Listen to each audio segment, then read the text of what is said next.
Hey, welcome back, Fish Hunt Northwest. We are here in the Bait Lab. Bait Labs are presented by Max Lure. We happen to have the Max Lure boys in the house tonight, so if you got questions for them, hit us up on Messenger before we close out the show. So before we get too far along, hey, we're actually talking bait curing here. I got my Pautzke products on the table, and we get a lot of questions on how to make roe or salmon eggs a little more durable when you're fishing them. It's no fun to actually put bait on the hook, throw it out there under your float, and have them come off about every cast, every other cast. So is there a way or a means that we can tighten up some of these more mature eggs that we're getting out of these fish that we're getting in the tributary? So we got some fish yesterday.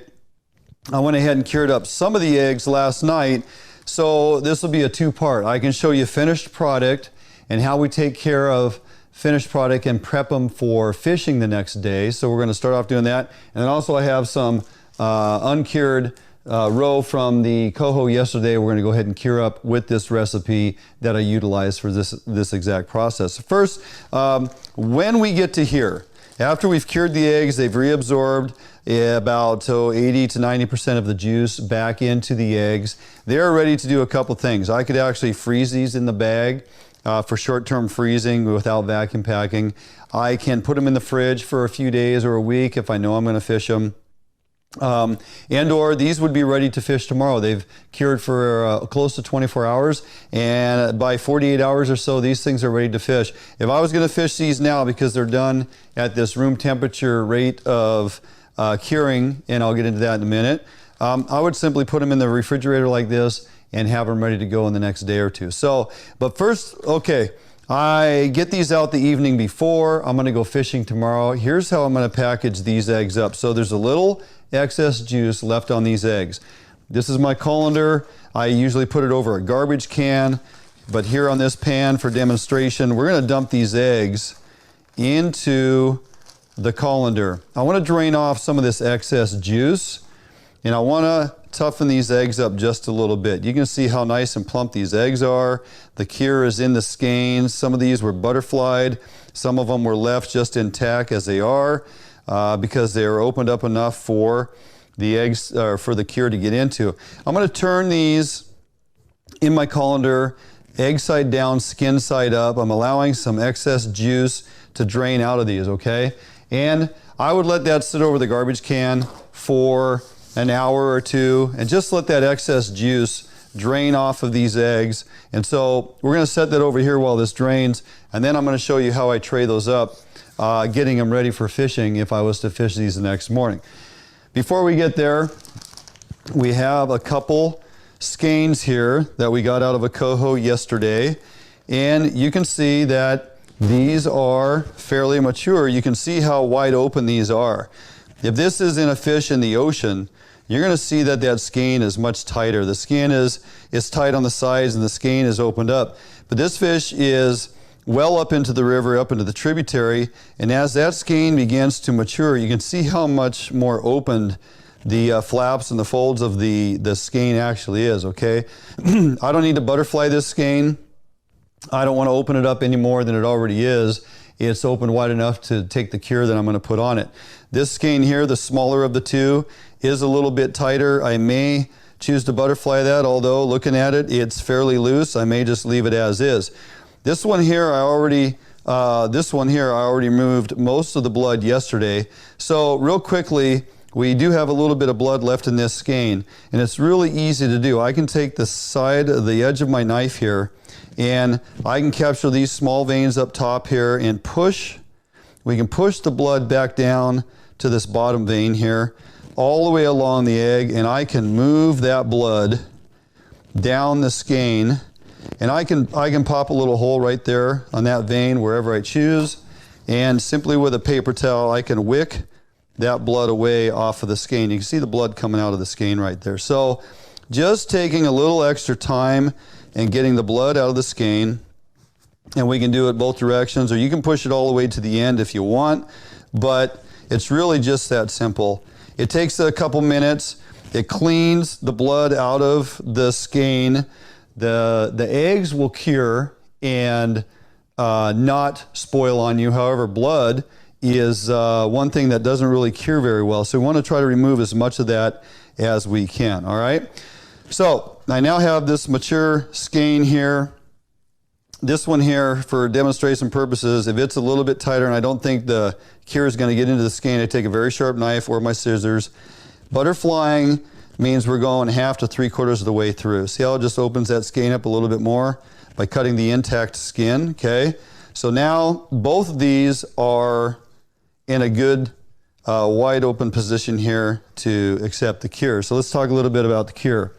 Fire cure is designed by Pautzke's primarily to cure eggs to fish for salmon. It has bite stimulants in it, and it has a pretty high percentage of sodium sulfites and other types of sulfites. So it's a sulfite-based cure.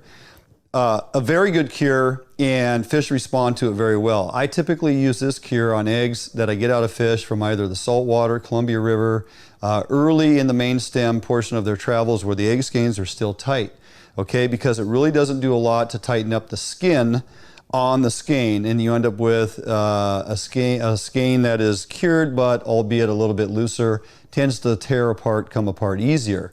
Milks out, puts out a good scent, but again, not a durable bait. To create a durable bait, I take the Baraxophyre, which is truly engineered to cure eggs to fish for steelhead, okay? So it doesn't have any sodium or sulfite in it, doesn't have any sulfites in it, it has bite stimulants, it has salts and sugars, and coloring and whatnot, in borax, obviously. So it's a drier type of a process that actually tightens up the skin, makes it a little more durable. So over the years of experimenting, I've realized I can take a full 32-ounce container of Baraxophyre, and I add into here, and you want to write this down, a 1/2 cup of sugar. I like to sweeten it up a little bit. I also add a heaping tablespoon of sodium sulfite. I've talked to folks, they don't think that's very much sulfite, but these fish smell in parts per billion. So when I'm adding a tablespoon, a heaping tablespoon, and you could put 2 tablespoons in if you'd like. I've also done that, it works, but I've kind of landed at 1 good heaping tablespoon. Sodium sulfite in the mix, couple heaping tablespoons of extra krill powder, the Pautzke's Firepower krill powder, just for added extra bite enhancement and scent. The fish really are drawn to krill, so I use it in a lot of these recipes. And that's really it. 1/2 cup of sugar, heaping tablespoon sodium sulfite for bite stimulant, and 2 tablespoons, heaping tablespoons of the krill powder. Mix that all in a container. I use a funnel to put it back in the bottle. You'll want to use some of it to cure your first round of eggs, and you're going to find that a majority of it fits right back into your bottle. Make sure when you open these, we're going to try to keep the top gasket intact as much as we can. That helps seal out moisture, because this type of product likes to draw moisture. That's what it does. So by keeping the gasket on there, you seal your jar back up. You're not going to have clumping issues and moisture issues. Now that I have my ingredients mixed and I've turned this from a steelhead-based cure into something I prefer to use for salmon, that's going to have the sodium sulfites, the attractants, and the bite stimulants, and it's going to be a little a better cure for tightening up the skin on the eggs. Now remember, this has a very low percentage of sodium sulfite, so the concept of burning my eggs or making them to where the sulfite's going to wear the skin out, that's not the issue. So you can actually put a pretty good amount of cure on these eggs.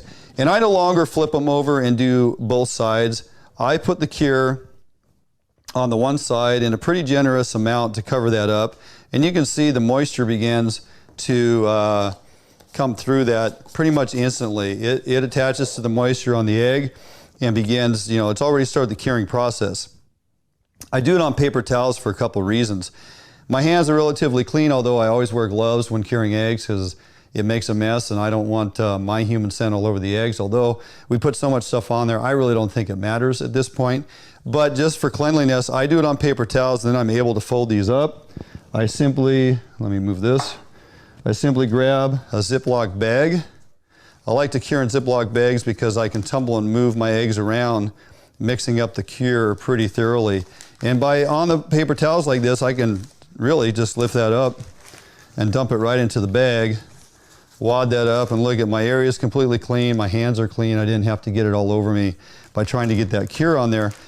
If you think you need a little bit more, you certainly can sprinkle a little bit more on top of here, but typically by applying a generous amount on the egg side, you find that you have enough cure in there.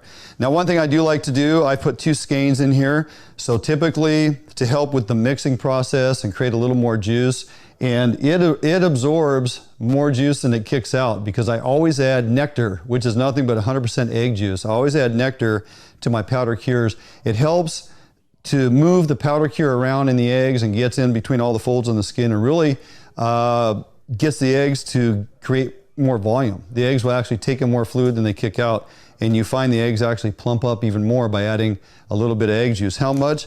I typically go about a tablespoon or so per skein of egg. So, you know, and I quit measuring a long time ago. I just put a couple shots in there. The other thing I like to do is I really like dark red eggs. I think they work very well, especially for salmon in the rivers that I fish. It's been proven over the years. So I rely on the Pautzke's fire dye. Now you may think this is a lot of ingredients, but really all we're talking about is a Baraxel fire, a bottle of the nectar, and a bottle of the fire dye. And we're not using all of it. You know, this lasts for quite a while. You can cure a lot of eggs with these products. You can add the extra krill if you want. That's one that you can choose to do or not. I'm going to add a tablespoon or so of the dark red dye in here, okay? And that adds a tremendous amount of color. Now I'm going to seal the bag up. I leave the excess air in the bag because I want that room to start mixing these around. This is exactly the same process I did on these eggs right here, last night. It was this same exact process. The powdered cure that I pre-mix and add those ingredients I explained to you. The sprinkle of the cure onto the eggs, adding that nectar and adding that fire cure, or that fire dye. So now I have to let the eggs do their thing. The curing process takes about 24 hours. The eggs, the cure draws the juice out of the eggs. You'll end up getting more and more and more liquid in this bag. And then eventually it switches gears and starts drawing the juice back in, okay? What I like to do is about every half an hour I come out in the garage and I tumble this around and I'll leave it laying flat. I'm gonna move these back over here. And I leave it laying flat, okay? And I'll let that sit for about a half an hour, all right? Then I'll come back out and I'm gonna tumble it around again. What we're doing, gently tumbling, is we're mixing up the powdered cure. We're making sure all of it gets wet and all of it turns to liquid so the eggs can expand, contract, draw the liquid in. So we're gonna let that sit. I'm gonna do that about every 20 minutes to half an hour for the first couple hours, okay? Once this has juiced out and this bag is purple and the eggs in there are all changed color and they're looking pretty much the same, I like to roll the air out of the bag. And again, this is a couple hours into it, so give it time to juice out and never, ever, ever dump the juice out. Don't ever dump the juice out, okay? You wanna let that juice get created in there. You wanna roll it down to where now it's all completely surrounding the eggs in juice, and you just let it sit. Let it sit overnight, let it stay at room temperature for 24 hours. Putting it in the fridge is gonna slow down the curing process tremendously, and that's gonna inhibit the ability of the eggs to absorb all that fluid back in. When you cool them down like that, the eggs shrink, the holes close up, and they don't draw the fluid in. Now you're gonna have to dump the fluid off. So don't dump the fluid off during the curing process. Is exactly what it's supposed to do. 24 hours at room temperature. And I say room temperature this time of year in the garages, it's anywhere from 45 to 65 degrees, depending where you live. Could be a little colder as long as it's not freezing. Let the eggs expand out the juice, let them draw it back in. You're gonna find by the next day, 24 hours later, that packet's gonna look like it did at the start of this. And I can then put them in the fridge and or decide to drain them off in my colander, okay? So obviously these are ready to fish. How do I toughen them up just even a little bit more? I put the right cure on there to make that skin just a little bit tougher. I like to take plastic tubs and simply line them with paper towels. And then I'm gonna take these eggs and we're gonna lay them in here, egg side down, skin side up, okay? Do it like this. I'm gonna stack on a couple more paper towels, and this is just basically making an egg sandwich here in the container. Paper towels, another layer of eggs, all right? This helps absorb any additional fluid out of these eggs, and it helps firm them up so that they'll fish very well. I don't need to add any scent to them. I don't need to add anything else to them. I don't need to add nectar. Once I get enough eggs in the tub, I don't want to keep stacking them on there till I crush them down. I'm going to put a lid on them, and I'm going to set those in the fridge overnight.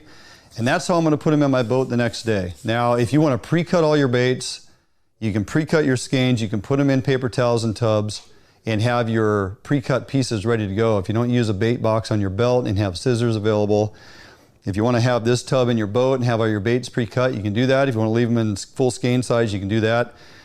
But that's really the process. You start here, you go through all those steps I told you about, mix the ingredients, get the eggs to juice out, give them time to reabsorb 24 hours later. Don't put them in the fridge prematurely. Don't dump off the excess fluid until after a full day, and there's not going to be very much of it. And then you're going to tub your eggs, if you want, indoor, leave them in the Ziploc bag and freeze them. So that should pretty much clear it up. Any questions about the curing process and how to make those eggs a little more durable for fishing this time of year in your rivers and your tributaries, hit us up on our Facebook Messenger and or our YouTube channel.